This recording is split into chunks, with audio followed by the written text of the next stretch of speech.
Your voice, your opinion, your community. Fact TV, free speech, protected.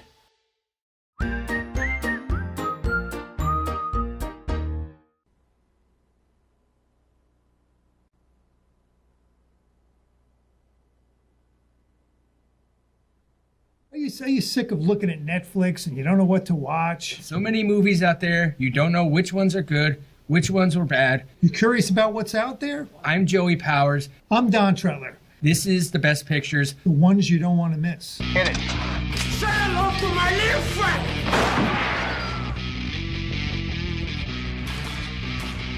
Frankly, my dear, I don't give a damn. Winners go home and prom queen. English, motherfucker, do you speak it? Everyone in this room is now dumber for having listened to it. I don't deserve this. Deserves got nothing to do with it. No sequel for you.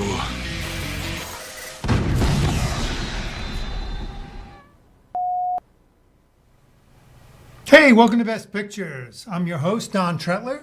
Today's July 26th, and I'm just going to talk about some of the movies that have been released relatively recently. I was going to talk about Mission Impossible, which was released, 2 weeks ago? So I have to look up on the 17th, something like that. Anyway, I'm looking back. It was on the 12th. So it's been out for 2 weeks now. And word is that it didn't do as well on the following weekends. It did fine on its opening weekend, but it was a disappointment on its second weekend, which doesn't surprise me necessarily. There's movies opening up every week, so it had competition, and supposedly it had competition with Oppenheimer coming out. So Oppenheimer came out last week. I guess it was the 19th. So I was going to talk about those movies. What I did is, in preparation, I went back and I watched some of the older Mission Impossible movies. The first Mission Impossible movie with Tom Cruise came out in 1996. So this series has been going on for 27 years with the same star, the same lead actor for this. That's pretty incredible. I mean, and Tom Cruise does his own stunts, a lot of his own stunts with these things, and he's. I know Tom Cruise is getting up there because he and I are. We have birthdays about a week apart, so he and I are the same age, and I guess I could imagine myself doing some of those stunts, but. He's pushing himself. And I think he got hurt on one of these movies. Seems like that's kind of what he's veering toward now, are these action movies now. You don't see him doing much dramatic stuff. And he hasn't really been doing a whole lot outside of these.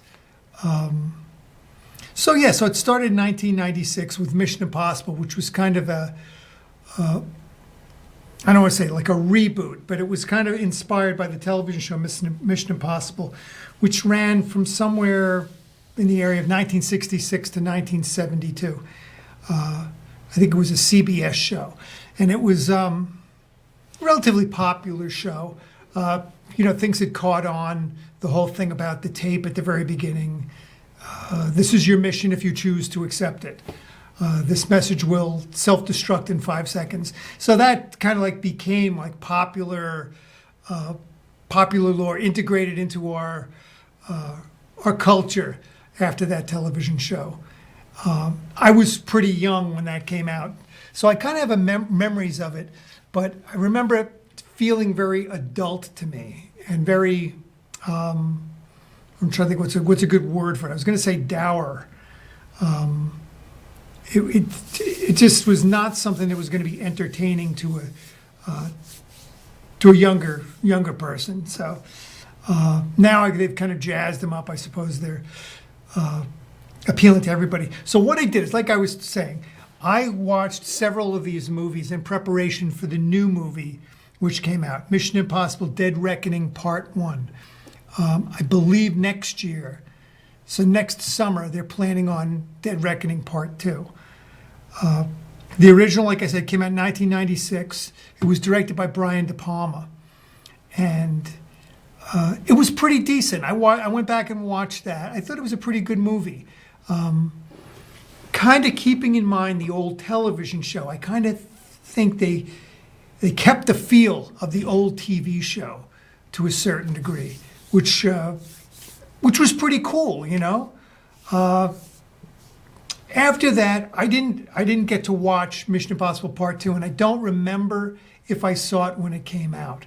To be honest with you, which is not I don't know what's the way to put it. It's not a great endorsement for a film if I don't remember a whole lot about it. But I may have seen it, I may not have, I don't know. But I did see Part 3. It's called Mission Impossible 3, Tom Cruise. It says Michelle Monaghan. That came out in 2006. So basically 10 years. I guess they had been making these in 5-year increments, sort of, give or take. They're not exactly 5-year increments.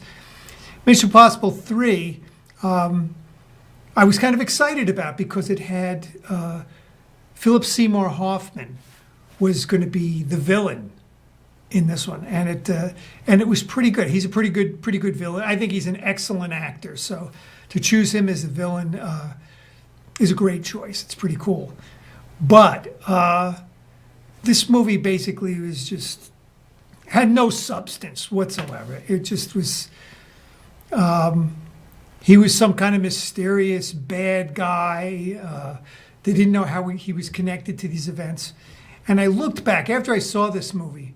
The next day, I was outside working in my yard, and I was trying to remember, how did this movie end? You know, what happened to Philip Seymour Hoffman? Did he get killed? Did he get blown up? I mean, I have no idea. I don't even remember. The day after I saw this movie, I totally ditched. I still have no idea what the heck happened at the end of it. So I don't know. It didn't, be honest with you, it didn't do much for me. I don't know. I'm trying to remember who had done that one. I've got the kind of the computer here. I suppose I could look at it, but by the time it comes up, I'll be talking about something else. I also watched, I went by what the library had. So the library had 3 Mission Impossible movies. The other Mission Impossible movie they had was Rogue Nation, which it says here has Tom Cruise and Rebecca Ferguson, who also was in Dead Reckoning Part 1. So I imagine she was in some of the other movies that came out. Because that came out, Rogue Nation came out in 2015. Yeah, like I said, Rebecca Ferguson was in that one. And I thought this one was pretty good. Rogue Nation was halfway decent. Pretty good. I mean, I don't know. I could look up IMDb, see what they're rated, but I rate this one higher than Part 3, and I don't know, maybe about the same as Part 1. It was entertaining. It was pretty cool. Action. I enjoy that. Fallout came out in 2018. So Mission Impossible Fallout. It says Tom Cruise, Henry Cavill, but it doesn't say Rebecca Ferguson, but I suspect she was probably in this, you know, to be able to make a connection to the newer movie, Mission Impossible Dead Reckoning, which also had Rebecca Ferguson was in. So yeah, now to the new movie, okay? Like I say, basically they were calling the final 3 movies, which were Mission Impossible Ghost Protocol, came out in 2011. Rogue Nation came out in 2015. And Fallout came out in 2018. They were the reboot. So I guess they kept Tom Cruise, but they decided they were going to kind of like make adjustments to the whole Mission Impossible world. You know, not so much based it on the old TV show, try to keep it away. But they did, I think they still kept the tape recorder with, this is your mission if you choose to accept it. This message will self-destruct in 5 seconds. I think they've kept that in every one of the movies because it wouldn't be Mission Impossible without that, right? So, like I say, they've been rebooting every 5 years. So Mission Impossible Fallout came out in 2018.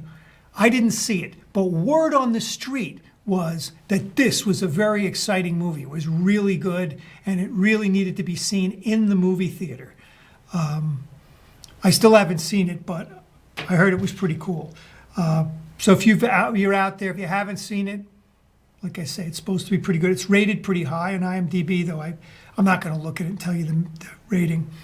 Dead Reckoning Part 1, like I say, came out on the 12th. And it had some of the same, he's kind of got the same team that he's working with. Let's see if I can bring it up. Here we go. He's got the same team he's working with. It's Tom Cruise. It was Ving Rhames. Oh, man, who's the British actor? Here, I'll tell you. Let's look here. Takes a minute for it to catch up to me, because I am so lightning fast on this. Oh, this one doesn't say the way it's Ving Rhames. It's got a new character, Haley Atwell, so she's the new kind of like female lead with the whole thing. Anyway, here it is, top cast. Oh boy. Whatever. Here, we'll see if it'll bring up. It's slower than I am. So anyway, so we'll talk about Dead Reckoning Part 1. It started off, it had like a really great kind of concept for a villain, which basically, I don't think I'm ruining it by telling you this, that it turns out that they developed some kind of a artificial intelligence, an AI, and that the AI, it's kind of topical because AI has been in the news a lot lately about people talking about how AI is going to eventually take over, and they're going to get smarter than people, and they're going to get ahead of the human race. So basically, they use this as their villain for Dead Reckoning. Pretty interesting. I think that's pretty cool. So yeah, okay, here's the team. It was Tom Cruise, Ving Rhames, playing the guy Luther, Simon Pegg, Rebecca Ferguson came back. I think that's it. I think that's all. I thought there was somebody else on this team, but anyway, that's all I can find on this thing. So yeah, they brought a lot of characters back for the whole thing. Like I say, they got the AI as the villain, but after that, this movie kind of fell off. It got kind of convoluted because they needed a human person to represent the AI, to be villainous, whatever. We already are going into this movie knowing it's only part 1, so that the end of the movie is not necessarily going to be the end of the story that they're trying to tell here. Whatever. So, going in, that's pretty cool. Unlike The Empire Strikes Back, which left you at a cliffhanger. I didn't know that going into that movie years ago when that came out. So anyway, I wanted to compare this movie to Indiana Jones and the Dial of Destiny, okay, which we talked about several weeks ago. That and Dead Reckoning, very similar. They both had these women that are they're not villains, but they're kind of an impediment to the main character, and they steal something. So in Indiana Jones, it's the Dial of Destiny. The woman steals it, and then she runs around the world, and he has to chase her around the world and stuff. In Dead Reckoning, it's a key that opens some kind of a vault that has secret message from the AI. God only knows. I don't know. I saw the movie. I can't tell you too much more about it. But so she's globe hopping. They have to run around. They have to chase down the key. They have to get the key from the woman. Whatever, right? Both films also have car chases, which is like, so to me, it's so boring. It's incredibly boring. I mean, because they drag them out nowadays because they want to make them more and more incredible. So they both, in Dial of Destiny, they're running around in Algiers or something in a golf cart or some crazy thing in the streets, and that's supposed to be very exciting. I mean, whatever. in this, in Dead Reckoning, they're riding around in a tiny little Fiat. I think it's in Venice or something like that. And they're riding the streets of Venice in this tiny thing and, close escapes and barely get who cares, They also have, I thought this was pretty funny because we were kind of like laughing about Indiana Jones and how they had a chase and a fight and the whole thing on a train. And of course it has to take place on the top of the train. Whatever, Same thing, Mission Impossible, same thing. They're on a train, they're chasing on the train. They wind up on top of the train, right? And of course he has to duck down so he doesn't get hit by the tunnel, whatever. I'm sure there's explosions in the movie, the whole ball of wax. It's like, whatever. It's like, like check it off like a checklist. Or action movie. We're going to go on a train. We're going to ride through a city in a tiny car. Who cares? You know what I mean? So it was all right, but why bother? I mean, that's kind of the way I feel about this movie. Why bother with these things, These great summer epics. Which brings me to another movie that just came out this week, which is Oppenheimer. Directed by Christopher Nolan, starring, I think his name is pronounced Cillian Murphy, who's been around. He's on, I guess he has a significant role in Boardwalk Empire. He's been around for, quite a while. He hasn't really been the lead. He was kind of in the lead in 28 Days Later, Danny Boyle film, probably one of the big films that kind of brought Danny Boyle into, prominence. Anyway, so Cillian Murphy was in that. He's the star of Oppenheimer. He plays J. Robert Oppenheimer. Does a great job. He does a great job with this. Christopher Nolan directed it. This is a pretty decent movie. I got to tell you, I was more engaged with this, certainly, than I was with Dead Reckoning and than I was with The Dial of Destiny. I was a little more interested. Now, this is based on actual history, which is kind of a blessing and a curse with the whole thing. And it's based on a book that somebody wrote, a biography of Oppenheimer. It was called, I'm trying to think, American Prometheus, I think, was the name of the book. I can't tell you the author, but anyway. It was 3 hours long. And we had been looking at this for quite a while. Like, how long is this movie going to be? Because it seems like everything, all these movies have to go 2+ hours. It has to be a gigantic epic. I suppose they feel like they have to overwhelm us to get us into the movie theaters. Can't just tell us a simple story. But of course, there's a lot of, like I said, it has to do with actual history. So there's a lot that they needed to cover in the movie. I get it. But it got kind of confusing because they had teams of scientists. So there are all these scientists that are coming in, they're going out, they're quitting. This one's got a theory, this one doesn't like it. It was, like I said, this was an engaging movie for the most part. Too many characters. I don't remember who's who. Here, there, I don't know. It was kind of cool. But it all has to do with that Oppenheimer was the key person, I guess, in the development of the atom bomb that they dropped on Hiroshima, Nagasaki, at the end of World War II. And I don't know, maybe it's common knowledge now, it's common history and everything that the war was pretty much over, that by the time they dropped the bomb, the war was over in Europe. So they were trying to race with the Nazis, but it ended up, the war ended. But they'd spent all this time, this energy, money, whatever, developing the atom bomb. So do they need to use it? Now, do they want to test it on a human population? And supposedly this is why they decided to drop the bomb.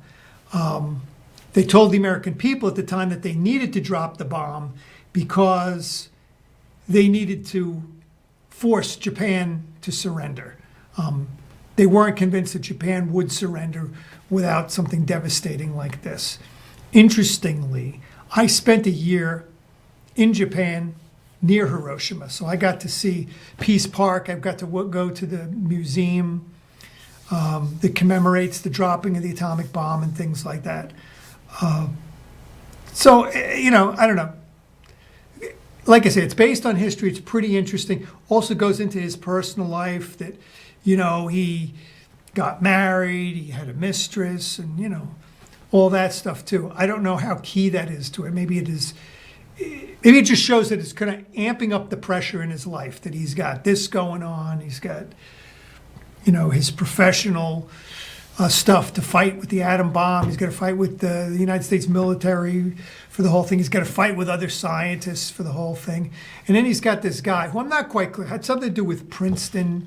He was the president of Princeton University or something, and he's trying to get nominated for, I think it's Eisenhower's cabinet. So that's a whole nother storyline. And he's kind of got this feud going with Oppenheimer. This guy, I'm trying to think, what was his name? Strauss, right? The character's name is Strauss. And he's played by Robert Downey Jr., who does a tremendous job. Very good actor. When they're able to tap him for things like this, he just proves, what a great actor he is. So it's got some really good performances in it. I wasn't quite sure about the choice of Matt Damon as this colonel. I don't hate Matt Damon or anything, but I'm not also not a huge fan. I'm kind of like, I can watch a movie that he's the lead actor in, but I think they probably could have made a better choice with this. Somebody who seemed a little more military to me. Not that he does a bad job. I suppose he's passable, but he doesn't really help to take this movie to the next level. I'd probably give this movie a 3 on a scale of 4. It's interesting. I think it's worth seeing. It's certainly more worth seeing than going to see The Dial of Destiny or Dead Reckoning. I don't recommend those, though. I know a lot of other people, they like the explosions and the car chases and the gun battles. I could give a damn. I don't care. But Oppenheimer is interesting, so it's worth watching. Next week, Haunted Mansion opens this weekend. It's a Disney movie based on the ride at Disney World, Disneyland, whichever one it is. Both, I don't know. It's Disney. I guess, they spent a lot of money making this thing. We'll see. Maybe I'll be back next week. I can't guarantee I'm going to get to see this movie because I'm going away this week, so I don't know. I don't know if I'm going to get to see that movie. So, I guess I don't have too much more to say about that. Go to see these action movies if that's the type of stuff you like. I kind of recommend Oppenheimer. I think it was pretty decent. And I'll be back next Wednesday. I'll try to talk about some other movies. If not that, something else, some other interesting thing. So, this has been Best Pictures. I'm your host, Don Tretler, and these are the ones that you don't want to miss.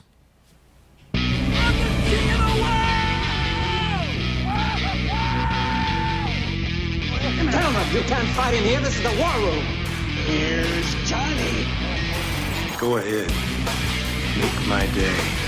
Life moves pretty fast. You don't stop and look around once in a while, you could miss it.